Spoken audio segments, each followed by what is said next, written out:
when it comes to marketing, what I think a lot of people don't really understand is the misconception is, oh, okay, so marketing is just, if I just throw up a billboard, I'm marketing my business. If I just post on social media, I gotta put flyers out, and that's marketing my business. If marketing is the thing that you're trying to figure out, this is definitely the episode for you. There's gonna be some gems in this, I guarantee it.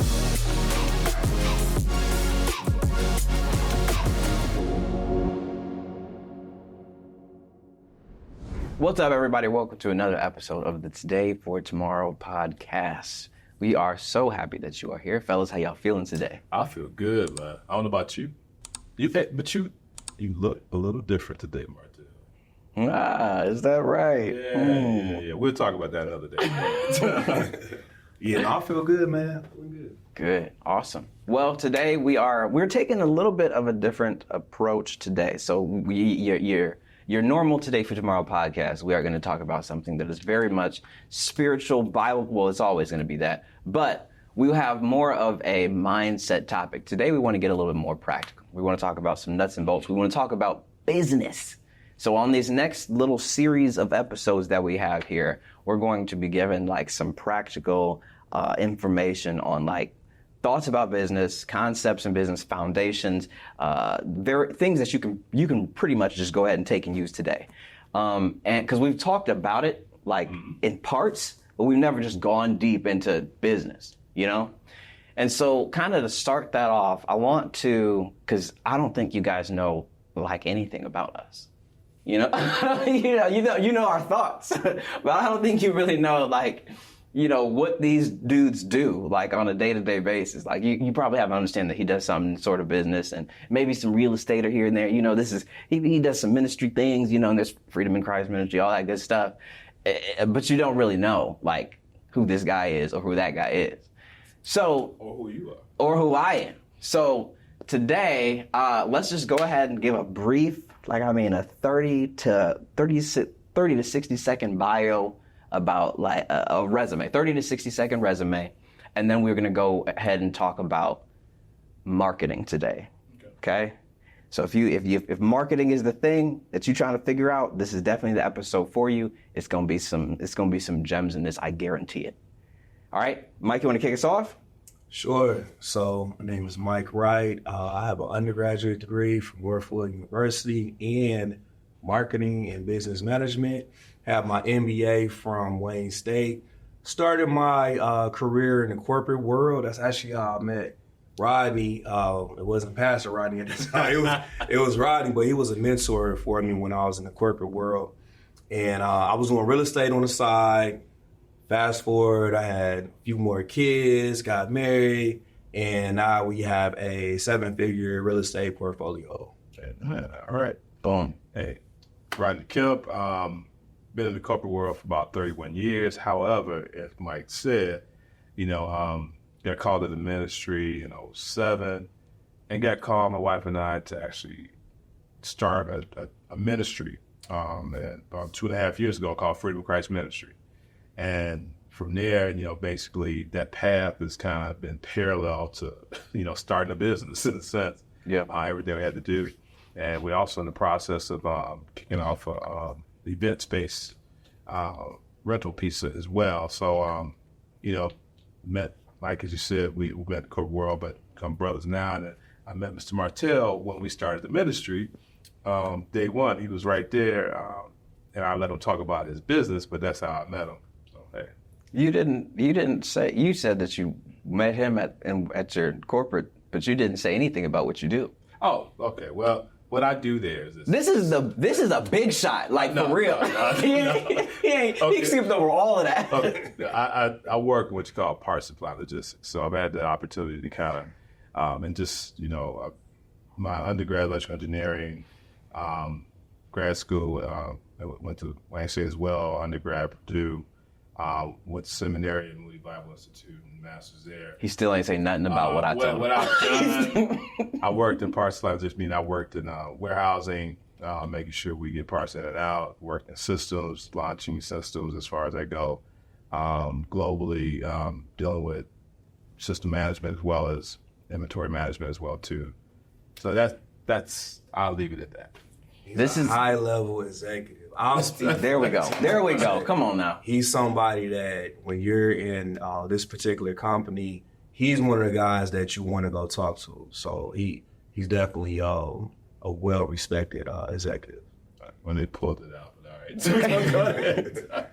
Man, one day we gotta have like maybe a sidebar episode about like humility, because this is a super humble guy, but this is the 30 seconds not to be humble. You gotta talk. You know what though? I was thinking. I knew he was gonna do that too. And it is a little. I think when we do that type of things, we almost need to have like somebody else do the intro, because maybe it is a little like it feels a little weird when you're like talking about yourself.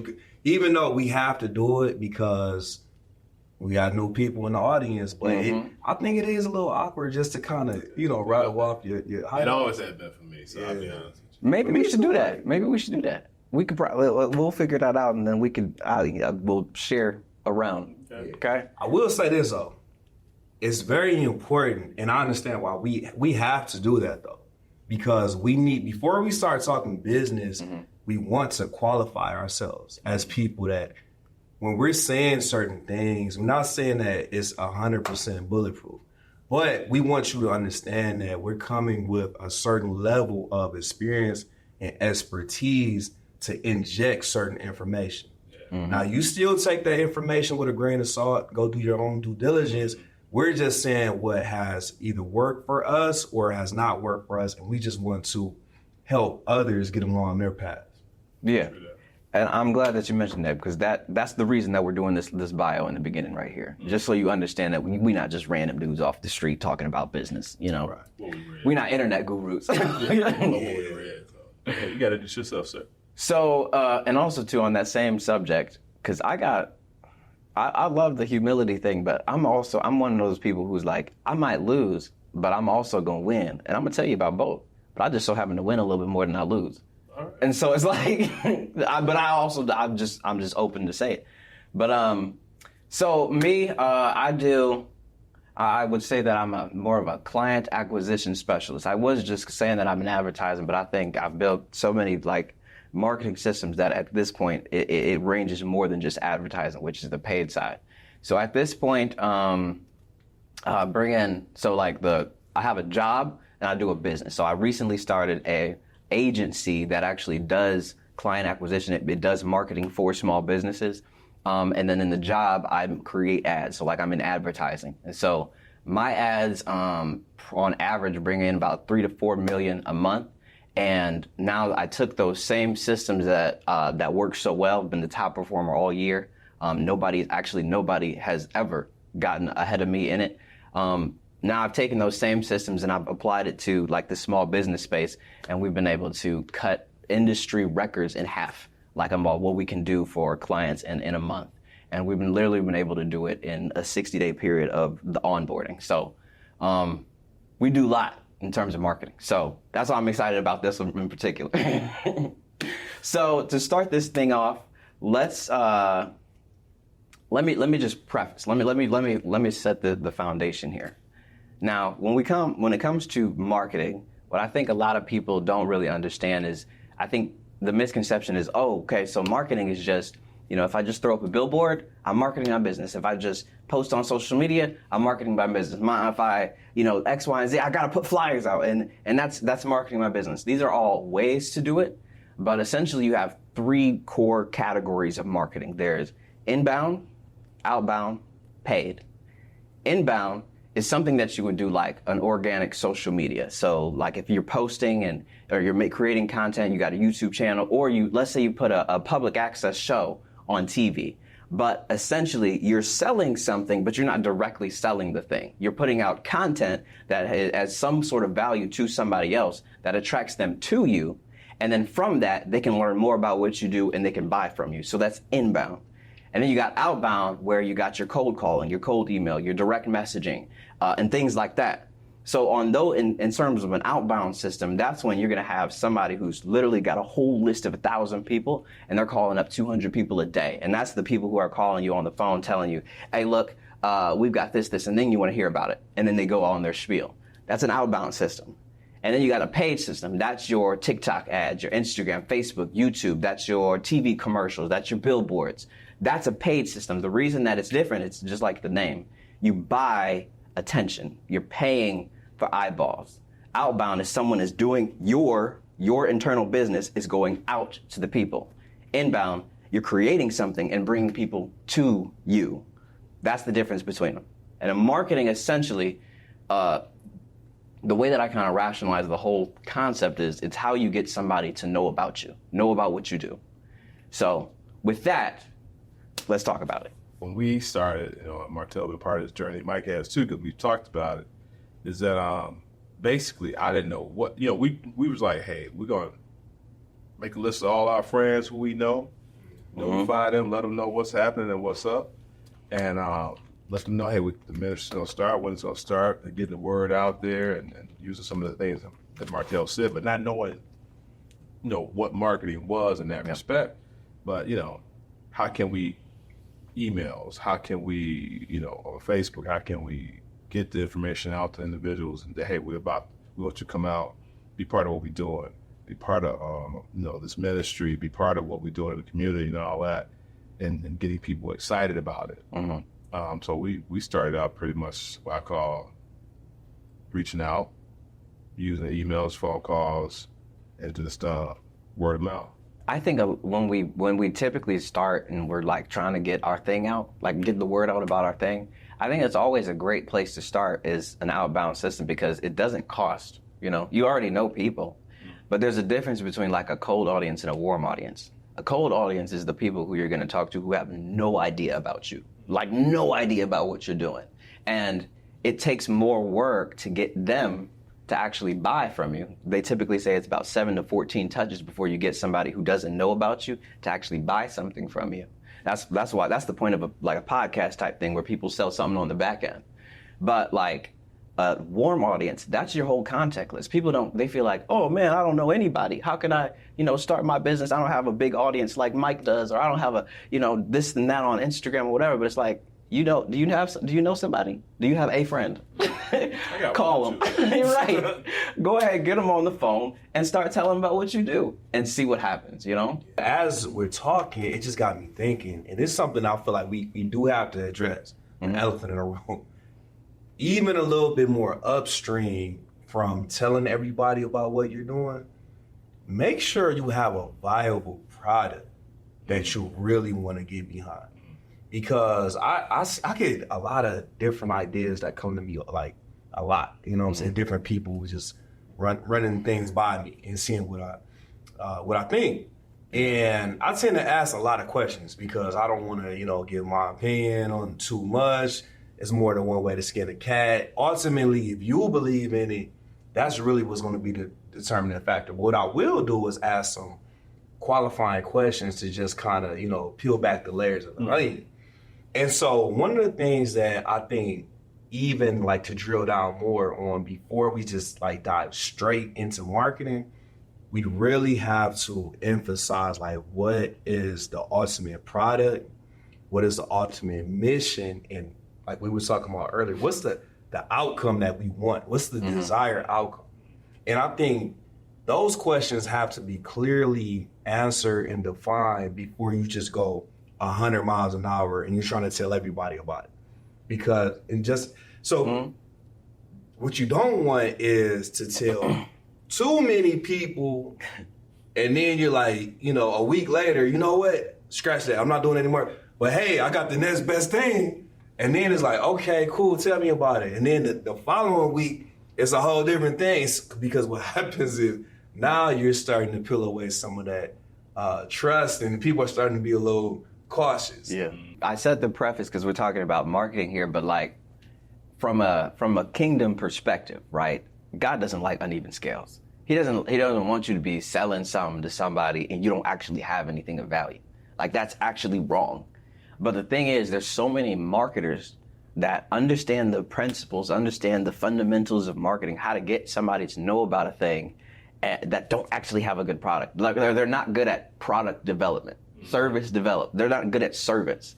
And so they're bringing people to an empty house, but they're saying your dreams are right across this doorway. Your dreams are right over here.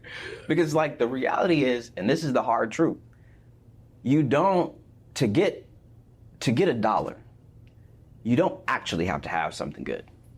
That's the hard part. That's the hard part. And so there's so many people who have such great things that they do. Like, oh man, this lady, she's been cooking since she was 3 years old. She makes the best cookies in this city, right? Everybody knows her for her cookies, right? Mm-hmm. But there's another lady who literally just goes to Kroger, grabs it, repackages it, puts her name on the front of it, but she knows how to market her business. Yep. So now she's got 100,000 people ordering her every single day. But homie over here, who's been cooking since she was 3, that everybody knows, she's pretty much broke. She can't even afford to keep the lights on. Well, I think maybe it fits in that, but I think you're talking about the power of marketing too, okay? Mm-hmm. You talk about that. So going back to the whole product piece too, in that case, someone got a great product, but they don't know how to market it, so it don't get out. And and then you got somebody who has maybe, it's not even a product, but they repackaging it. They just repackaging and marketing it, and then selling like crazy. But the key is that one person knows how to market, they got an audience that they go after, they know how to tap into that audience. Whereas, and I think everybody who starts a business is not a great business person, which means they're not a great marketer. So the question is, when do you go get help in this area? Basically, essentially what we're talking about is skill set. Right. And that's another general principle that is extremely important. Like, you have to do a clear self-analysis and figure out where your strengths are and where your areas of opportunity are. And if you know you're strong, like, for example, the first chef that's making the cookies, they have an amazing product. That's their strength. But if they're not necessarily inclined to market the product well, they may need to collaborate with somebody that does. You know, you may need to contact a Martell or something. This is where that alignment comes in with just, your circle. And for us, we're spiritually led. So you have to be aware of the different entities and offerings that are available. Because a lot of times what happens is people will say, man, I'm spending all this time making these cookies from scratch. Nobody's buying it. And they get frustrated with the result, but it's like, well, what are you doing? How many people have you told? Have you had any advertising? No, I didn't do any. It's like, well, you got to go back to your process. Mm-hmm. There's nothing wrong with the product. It's just you need to add some additional items to make it move the way you want it to move. People get so frustrated, man, with the fact that they'll see somebody who I'm gonna give you a real life story. So, and this is when this principle that we're talking about right now, I had to find this out in real life. I found this out for myself in real life. I came out of Michigan State, and I had done so much in video, right? Like, I was directing the video board shows for every game. COVID happened, shut down all sports. I said, forget that. Cool. I'm a video producer for Cedar Point. Then ended up working for Comcast Business. Did a project over in Wisconsin. I'm killing in this thing. And so, like, the video thing, I'm so good. I was so good at video that I'm like, okay, cool. Now I'm going to create this business all around this. And it's just going to be great. It's just going to blow up, and I'm just going to be awesome, right? And that's just how it's going to work. But what I realized is, oh man, these people that I'm seeing online who do all these videos all the time, I'm better than them. I know for a fact my resume is ridiculous compared to this person right here, but they're getting all the business. I know for a fact, and everybody who's worked with me, they know what I produce is on a different level. But I just have no freaking idea how to get more people to know about what I do. And so that was my biggest issue, and that was my biggest frustration at that time. And it made me have to really shift and rethink what I was doing, because I'm like, I spent so much time, like, my thought was, okay, cool, let me just get better at video. So I'd buy courses on it. I'd go get more reps in it. I'd make random projects for myself to get better at it. And I was getting better and better and better. But the balance sheet wasn't bringing in more and more and more in revenue as I got better at the thing. There's a problem here. It's because I didn't know how to market it. Mm-hmm. And so I had to make a humongous shift. And that shift ended up resulting in learning this thing about advertising, and we figuring that out now. Yeah, no, and I think everything we're talking about here, so people know we're not sitting up here like, hey, we're experts, okay? Mm-hmm. And even the fact you got history, you learn, and that's your business now. You in turn are an expert in that respect. But the point though is that we haven't learned everything about it. Oh yeah. You went to school for marketing. You know what it is too. No, the point though is that as we talk about this is understanding what we know and what we don't know, and understanding what we need. And I think you knew, okay, wait a minute, I got all these skills, I got this product, and how do I get it out there? I'm like, I'm dope. But knowing your journey though, and watching you, me and Mike most could say this, it's been an evolution. Oh yeah. Everything you did, it didn't go for naught. It's not, now it's like you using that to help keep building. And I think that's the other thing. You know, when you market something, it's okay, you can't market everything. If you tried to market everything you could do, you can't keep up. You couldn't do it. It'd just be noise to people. We have this saying where it's more than one way to skin a cat, right? Mm-hmm. So I'm always thinking about multiple scenarios as we're talking, because so my personal journey, I'll share this where I can market really well. I've gone to school for it. I'm a pretty good salesman, but I don't really have an appetite to sell. And I realized that after going to different jobs, and they're like, man, you're doing really well. We need you to sell more product, more. And I was like, man, I don't really like it. But the thing is, so what I did was I structured my business in a sense to where, like, for example, my real estate, we focus on an area with affordable housing and Section 8 that we knew the data was telling us there was a major shortage in this area. The customer list it's a 2-3 year waiting list. So we say, okay, cool. Because people ask me all the time, why don't you do more marketing for your business? I'm like, well, I've structured it so that I don't have to. The demand is already there. We're just fulfilling the need.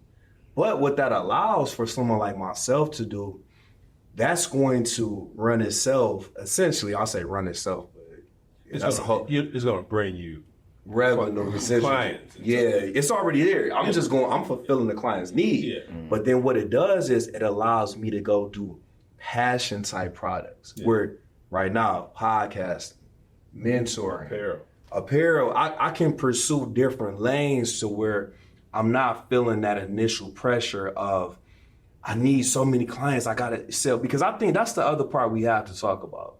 When you choose a business that is extremely, I call it front-facing business, where you need customers to buy your thing in order for you to be successful. And essentially, you have to create the demand sometimes. Like, listen, you don't know that you need this, but let me tell you why you need. That's a lane that if you have an appetite for it, it can be extremely successful. That's pretty much how everything is sold. But I just, showing both sides where some people just don't, that's not necessarily what they want to do on a day-to-day basis. And you can't create lanes. So it's really about finding your niche. I want to shift a little bit to kind of get somebody, because we talked about practicality. I want to make sure that they get like the nuts and bolts of this conversation. What you just kind of laid out there, I think is important, because when you have a product, let's just say you're making the cookies. Like Miss Tammy right here, she makes amazing cookies. What she's gonna have to figure out, I think first off, she's already in the wrong, because she decided on what she was gonna sell before she figured out who she was gonna sell to, who actually has a problem. Because that's the thing. It's like, if you don't even know if anybody wants the thing, and you're building a product or you're building a skill set based on just what you feel like doing, and you have no idea if anybody even wants this, you might be building it for nobody but yourself. And then if you're just paying yourself, then great. That's called a passion project. Don't call it a business. That's different. So it's like, when you decide on what you're doing, once you figure that out, you have to have somebody who actually wants it. I mean, I'm always doing like market research. If I'm working with a specific type of business, I got to figure out who needs this thing that you sell. Because if you're talking about, let's just say, for example, it's a luxury bag. Okay, that's not something that somebody needs to have. So you're going to have to market that a little bit different. You're going to have to play on the desires a little bit more. And you're going to have to go to a more affluent audience who actually has the income to pay for it. Versus if I have a home, you need somewhere to live, right? Or if I got like dental care, like people have teeth falling out of their face, that's a very pressing problem. Okay, I can market that a little bit different. But it always starts with who I'm marketing to before I create anything else. Just listen, both of you guys talk about that. I'm trying to, and then you guys educated me and schooled me on this too. I mean, ministry is what God led me to start, right? So in people's mind, and I should have known this, my partner said the same thing. He said, well, Rod, you know, the principles that you're going through, the same thing you do to start a business. Yeah. And it's true, you guys said the same thing multiple times too. And even when you talk about market, somebody gonna say, well, man, how you market the church? You know, what, you know, that don't seem right. But in reality, you do need to do the same thing. I mean, you talked about, okay, who are we trying to target? Well, of course, you're targeting people that are saved or people that want a church family. But within that, that's a big group of people. Who do you focus on? Because you can't focus on everybody. And who does that message that you, or type of service that you have, who does it benefit the most?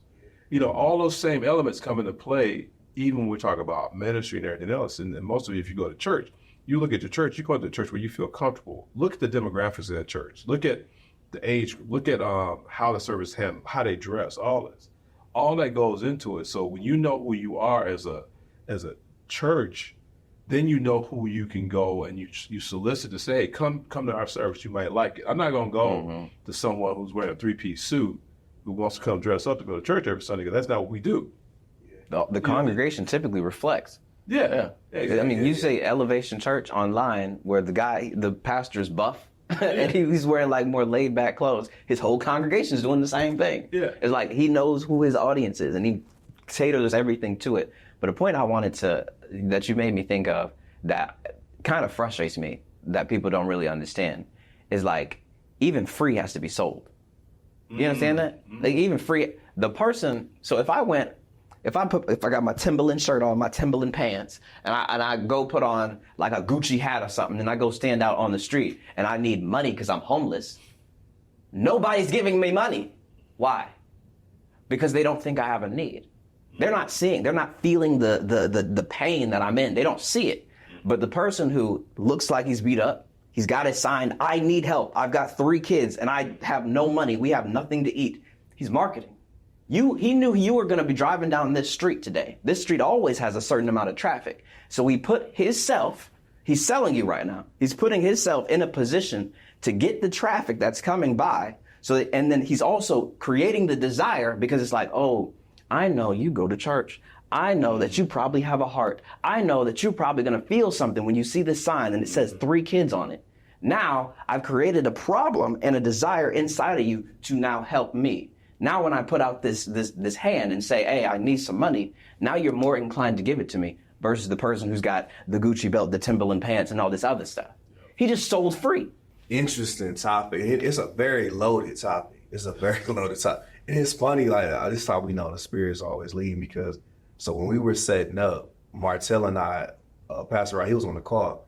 We were having a conversation about the church and the ministry and business because so we have Friends and Family Sunday, right?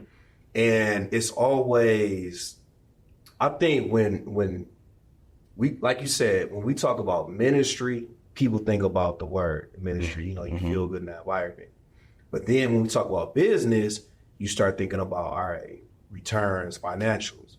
When the two blend, that's when the waters get a little muddy. And it's not because of the actual systems and the processes. It's because so much confusion with worldly tactics has integrated so many people's minds, and it goes so many different places. And I'm glad you brought that up because I think it's very true, like what you said. When you're starting anything, including a ministry, it is very much aligned with business. Everything is business. Like Martell, we're always selling it. And just to clarify, so when I talked about my business, I'm like, you know what? I didn't have an appetite to be a front-facing salesman. It's not to say that I don't sell, because essentially I'm still selling to the types of families that I want in my homes. I mean, we're all selling, but there are different aspects of selling. And that's important to clarify, because what happens is, for example, I'm a full-time entrepreneur now. A lot of people, all they want to talk about is, I want to do that. I want to be able to do what I want to do. And I'm like, listen, man, it's so many things that come along with this, right? And so when I said, let's work backward. Let's talk about where you're at, the process, how we're going to get here. And the biggest thing I talk about is, what outcome do you want to achieve? Mm-hmm. Okay? Because it's not just, I want this freedom, I want this time. It's like, listen, figure out what outcome you ultimately want to achieve, and then figure out a lane of how to get that specific thing. We started to drift off into our next phase of this whole business discussion, sales. Mm-hmm. And I just want to say this to everybody too. Sometimes when people hear sales, they think you're trying to push something. You said it a little earlier, that don't have value. But I know for a fact, all three of us, what we're selling is what we believe is going to make the next person better. In your case, when you talk about homes, you always say, hey, I want to give people homes that they can be proud of. So it's not like you selling some piece of real estate that's nobody wants. Somebody who's not maybe Section 8 will want this house and be proud of it. You marketing, not because you got income to come from it, but the point though is that you believe in the people that you're marketing for, and you want them to be successful. And in ministry, I want people to be saved. I want people to come and understand what that means. So when you hear sales, you're trying to sell something. No, but if you're trying to sell something that's going to try to make somebody better, that's a whole different thing. We're gonna get to that when we get to the sales conversation. There's so much on there, but like, in my opinion, you pretty much have, if you've got something that could benefit or change somebody's life, I think you really have a moral obligation to do the best selling, the best marketing that you possibly can. Because if you know that down the street, they literally selling trash, they like grabbing it from the trash can, relabeling it, repackaging it, and handing it to people, and you know that your stuff is actually going to change somebody's life, but they're marketing better than you need to step up. Yeah. Facts. I mean, like, you just need to step up. That's real. But also, too, Mike, I mean, these homes have to be somewhere where there is traffic, where someone can find out that you actually have them. So you're still marketing it.